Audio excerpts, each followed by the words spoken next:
all this internet gangsterism got to stop. Check this out. Jonathan. Hey, Jonathan.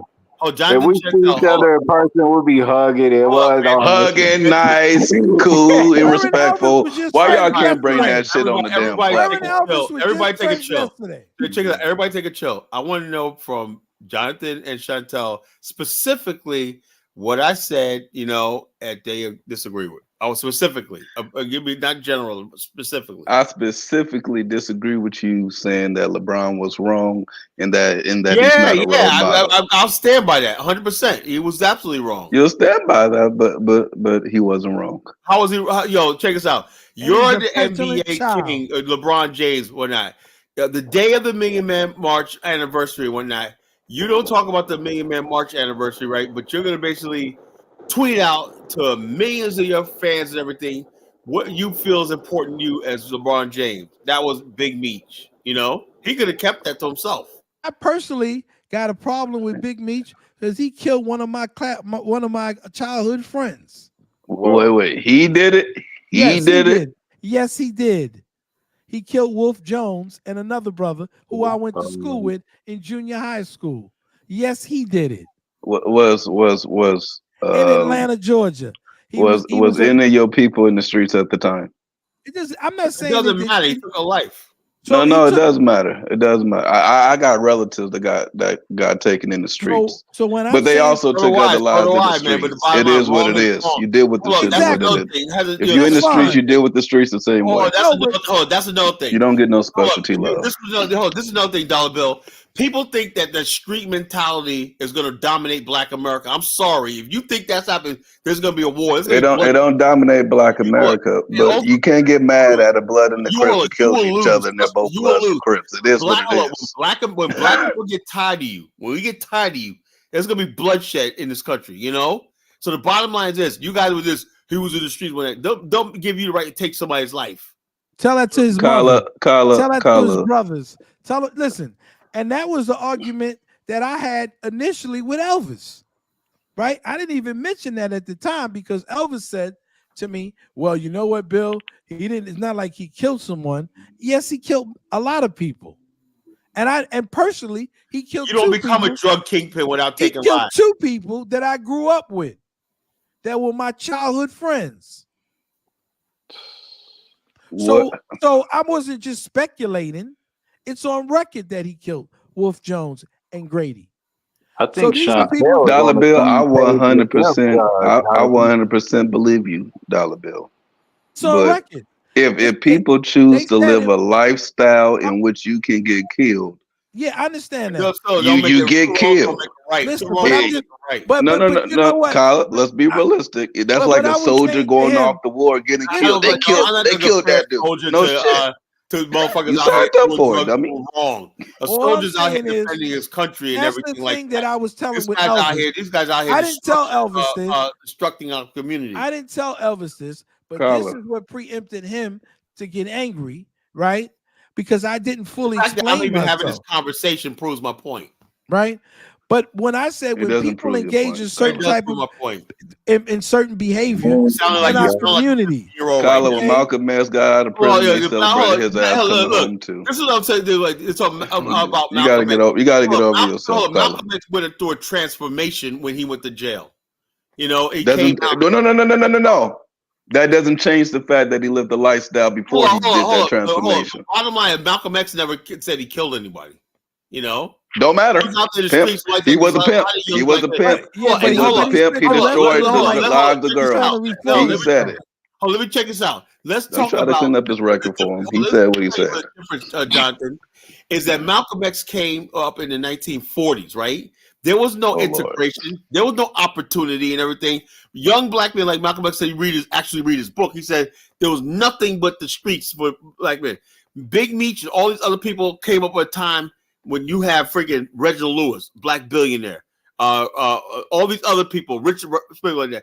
You don't have to do what you do right now. Don't compare Malcolm X in the 1940s.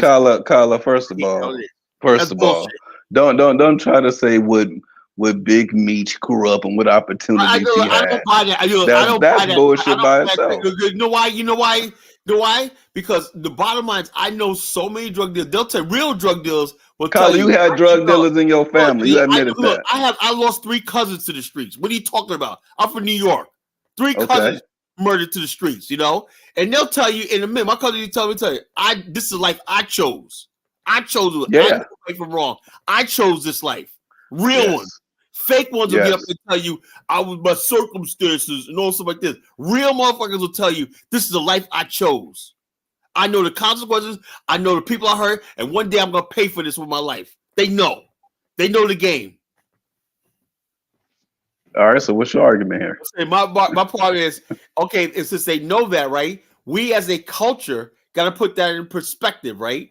Okay, you got people who do that lifestyle. That's there, right? Okay, I understand that, right? People do that there. But we have a culture where we don't we feel that we got to honor people who do that lifestyle. You know, we have to honor them and exalt them.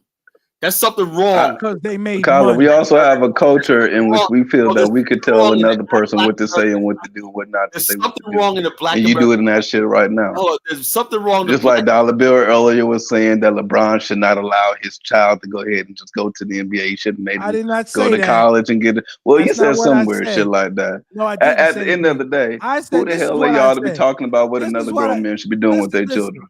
Listen, this is what I'm not. He can do whatever he wants to do with his child. What even concerns me the most is that little boy Bronny made more money than y'all have in y'all lifetime in 1 year. And y'all, what does that mean? the money. This is what that means. Y'all went to college to get degrees and to work in hope to make the kind of money that he made. He made that shit already. He can get a degree later on down the line. The rest of the development mind only looks at the outcome. Oh, he made more money than you. Does that mean he must be? Yeah. Outcome is what matters, Colin. No, it doesn't matter. No one gives a fuck about the story. Look at Black America. You know, you tell me the outcome. Hold up. I didn't just go to college to make money. I went to college so I can affect the minds of the people in my community. It wasn't just about making money. It was about changing lives. That's what it was about. So that's the whole thing. When only people think that the only thing that they got to do in this world is make money. Dollar Bill, have you changed more lives than LeBron James? He opened up a school. Yeah, I have. And he donated millions of dollars to charity. I have. Because I bet you he only has about 100. I've taught thousands of kids. I bet you there's probably 200 or 300 people that it takes 4 years. He's only been doing it maybe for 4 years. And in that 4 years, he's probably only reached probably 200 if 300 people. I've taught thousands over 25 years.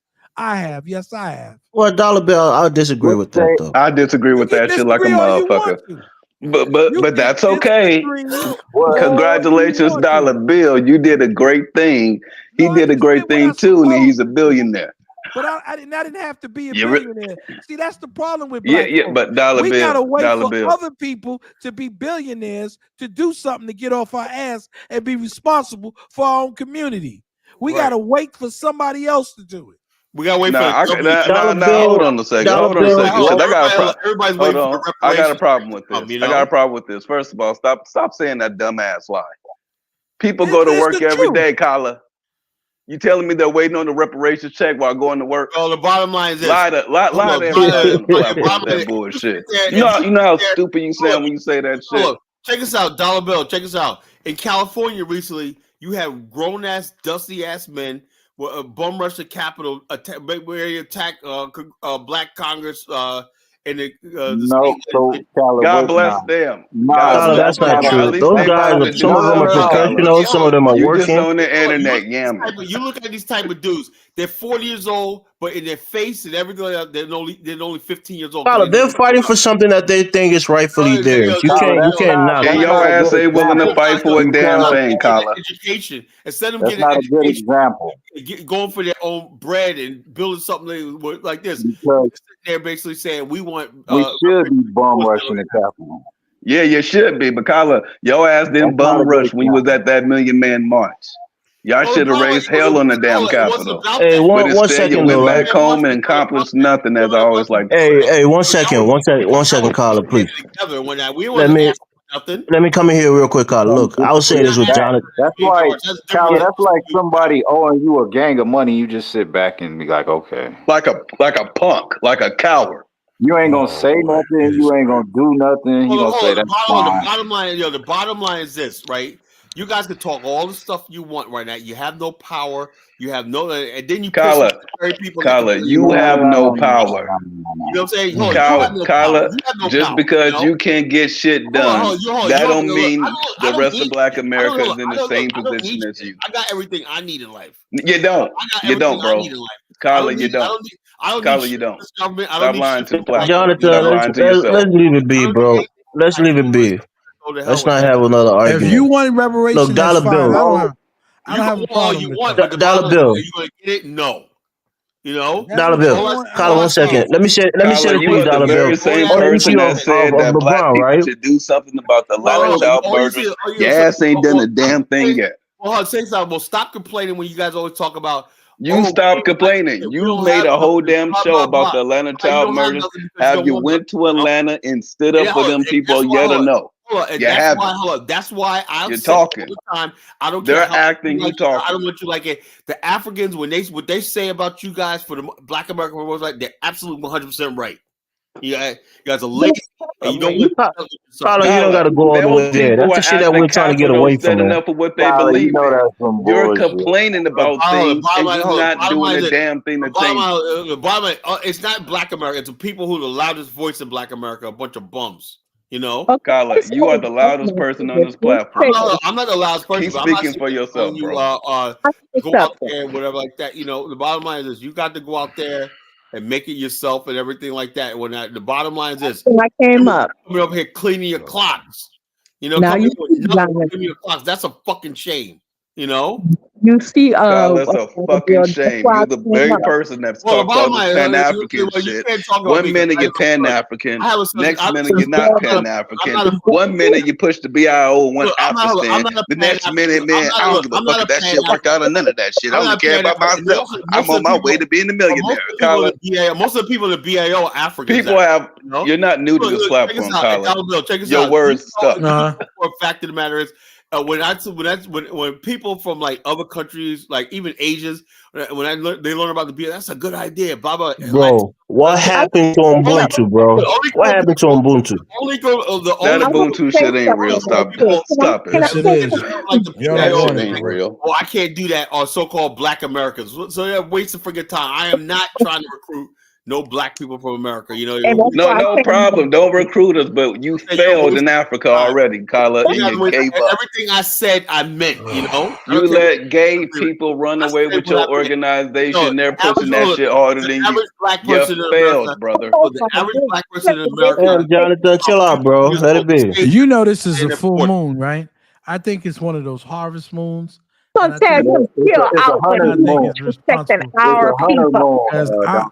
whole thing average Black person in America is like 15 years old to they're like 40.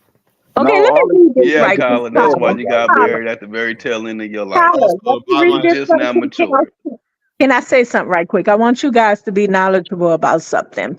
I'm going to say this and then I'm going to get off. Okay, I'm going to leave you alone. But it says right here, I went to GPT chat, whatever they call that. It says, cannibalism is not a widespread or significant threat in America today. It is considered highly illegal and immoral, unacceptable in virtually all parts of the world, including the United States. If someone from any country, including an African nation, were to threaten to eat you, this would be treated as a criminal threat, regardless of their background. Legal consequences, threats of violence, including cannibalism, are illegal in the U.S. and can lead to criminal charges. If someone threatens to harm you, it's essential to report this to the local law enforcement. That's illegal. Go ahead and go and report it. Let's see what happens. Yeah, I will. I'm reporting on everything. Take it as a compliment. I wanted you guys to know that. I just wanted y'all to know that. Okay, thank you. They want to eat you. Just take it as a compliment. No, it's not a joke. Dollar Bill, I wanted to address you when you talk about LeBron, right? You know, all like thank you. One second, let me say it first, though, right? Let me say it first. Thank you for your service as a teacher, right? You've done a lot of great things. You've impacted a lot of lives, right? Even before I was a teacher, I was something else. Right. This is my third career. The point here is, right, LeBron James did something that is rare, even for people in his class who are athletes, multimillionaire athletes.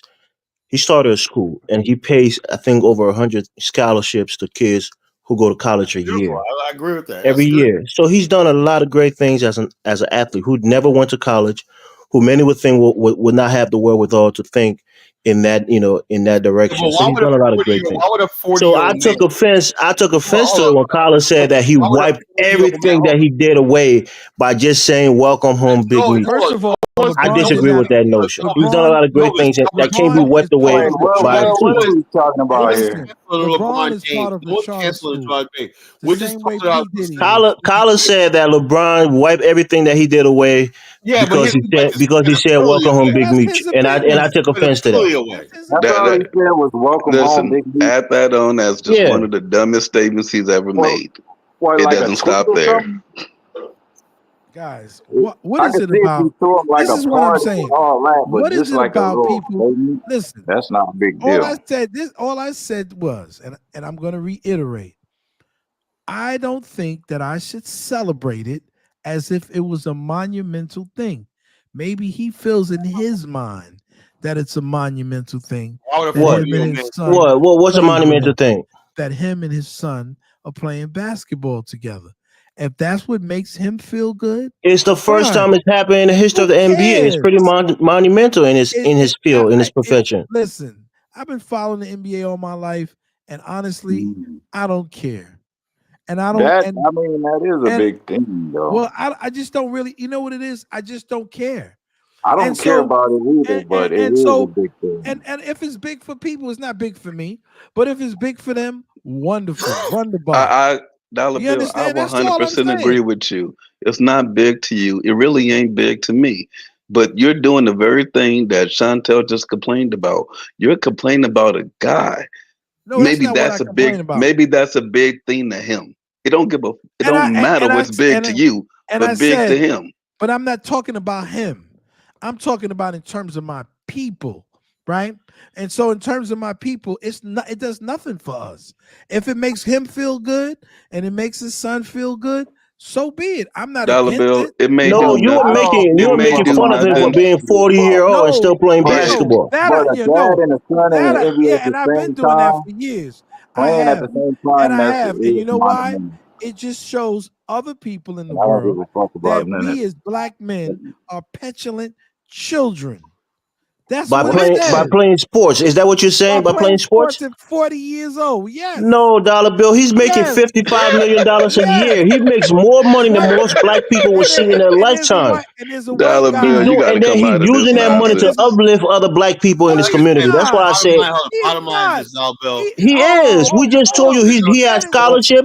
He has people who he hires. He's impacting black lives, Dollar Bill. How can you say he's not doing anything? First of all, that is a public school, not a LeBron James school. It's the same kind of public charter school that P. Diddy has in Mount Vernon, New York. Are you going to say that he's uplifting black people too? He's paying college tuition for hundreds of kids on a yearly basis to go to college. Hundreds of kids are not coming out of that one school every year. They said the whole math class, the whole school failed math.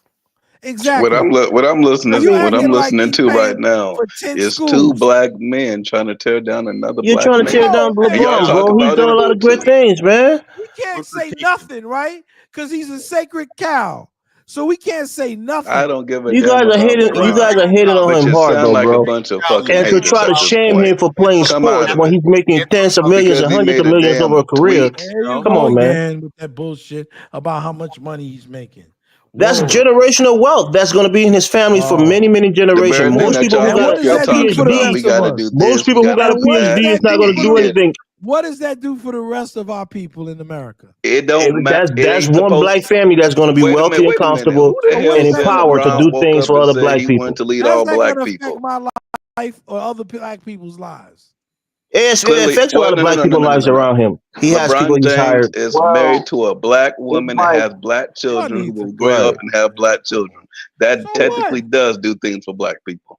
That's what I'm saying. He hires That his doesn't even make friends. sense. He hires black people on his staff. He has businesses. He got a has, black manager. He could have got a white one. I mean, come on, Dollar Bill. What does it make me a difference? The fact is, we're a black focused platform, and we talk about black issues. When a black man is doing well and promoting other black people, we applaud him for it. If you got a 40-year-old black man Just like if you're not gonna say the same about a 40-year-old black man who don't make no money, who goes to play basketball at 40 years old all day long. But Dollar Bill, he's playing basketball with his son and making millions a year. Dollar Bill, why are you comparing somebody that does something as a career to somebody that does something for fun? Because they're doing the same thing. No, one is getting paid highly, There's a difference between a extremely career high for that. and just playing at a band park. This is the hypocrisy of the shit. Dollar Bill, you're a teacher. Don't tell me you don't know the difference. You have an issue if you see a 40-year-old man who's down in the basketball court with 21-year-old boys playing games all day because he ain't making. You're trying to belittle LeBron. That's what people do. People who have college degrees and college education always look down on athletes as being less than them. LeBron is making he's made hundreds of millions in his lifetime, Dollar Bill. No offense to you, but you'll never make that kind of money. It would probably never pass through your entire generation. So LeBron has achieved something that would last in his family for generations and hopefully centuries. More children, and I helped him. He's not doing no work down there. I did the work. I mean, Dollar Bill, your work is great, and we thank you for your work. But I'm telling you, he's putting his hard-earned money to paying tuitions for black kids to go to college, Dollar Bill. That's a great thing. Applaud him for it. Just how we can applaud you for your work that you've done, applaud him for his work. I'm not applauding anybody. Why y'all up here? Well, no, Dollar Bill. Because you can't be up here talking all that Ubuntu talk and then be hating on another black man. That doesn't even make any sense. Let me put it up. How many kids do you think have graduated and how many scholarships has he paid since he started his school? That Ubuntu shit is out the window. No, it's not Ubuntu that's out the window. I don't have anything against. No. I mean, Dollar Bill, you talk kids, right? Wait. You talk kids, right? Hold on, Elvis. I want Dollar Bill to finish his statement. Look it up, bro. How many people did he pay for to go to college? And how many people did he help? How many? I'm asking you, how many? I want you to tell me. This ain't trivia time. Tell me. So you want to look it up? No. You have the answer in front of you. I'm gonna look it up. How many people has he helped? And yeah, I can look it up. I'm curious. LeBron is not a good cow to crucify because he done did too much good things, man. No. Hold on, brother. I want Dollar Bill to complain that he helped one person. He didn't have to help no damn body.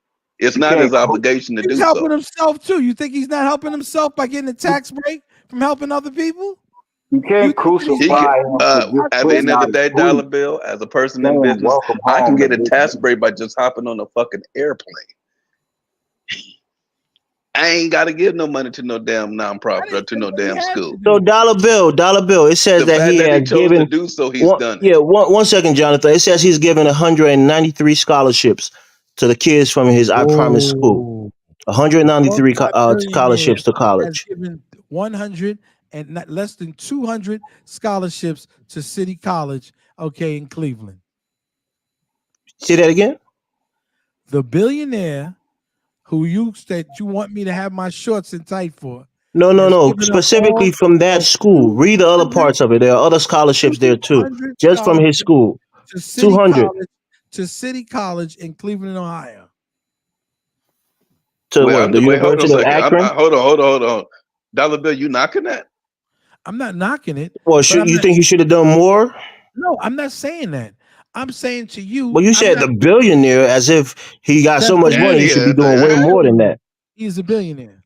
What I'm trying to say to you is, you act as if that's like it's the cure to measles. He's above reproach. He's above reproach. You act like he's building a wing. And Dollar Bill, the man has done good things. Don't talk about Michael Jordan, who invested in prisons. More than he did. Who? Did you pick him up? This whole thing was about LeBron tonight, right? Bill Cosby put up $100 million of his own money. Shout out to Bill Cosby. And good for Bill Cosby. He did something great. He's an entertainer and made a lot of money and helped black people. That's good for him. That's what we want to see. That's why we're bigging up LeBron, because he's doing the same thing. The other black billionaire, Robert Smith. He paid $40 million to Morehouse graduates. $40 million paid for their tuition. $40 million. And that's great. Okay, That's that's great. beautiful. Robert Smith did a great thing. So this is So wait, are and y'all comparing LeBron is black playing his billionaires part, now? and we can give him credit for his too. LeBron James spends more on his car than he did on those things. I mean, dollar bill. There you go again. Why do Dollar you hate bill. LeBron? What did he do to you, LeBron bro? can do with his I don't money hate him. whatever the I'm just fuck he saying. wants to do with his money. Listen, Why do you care so much? Well, you asking me questions about LeBron, right? I just had an opinion. That's all I had. And then you went on to crucify me by telling me how he's done so much for people in this community. And He has. That's been you verified. telling less than 200 scholarships. You Don't said matter. less than. That's I mean, what do you 200 mean? scholarships he didn't have to do. Those He are the did it. kids. Those are the kids from his school who Y'all be graduated. wanting niggas to just give away all their money and be like they did good for the community. But that's not even it, Jonathan. That's not even it, right? There's a threshold, right? There's a threshold that those kids have to meet to qualify for the scholarship. So you can't just give it to everybody. You got to qualify for it. And once you qualify, he gives it to you. LeBron James man, it's been 4 hours, man. I gotta get some sleep. I'm gonna end the live stream. You know how many black mothers, how many black kids, how much black people in the community have invested in LeBron James for his family and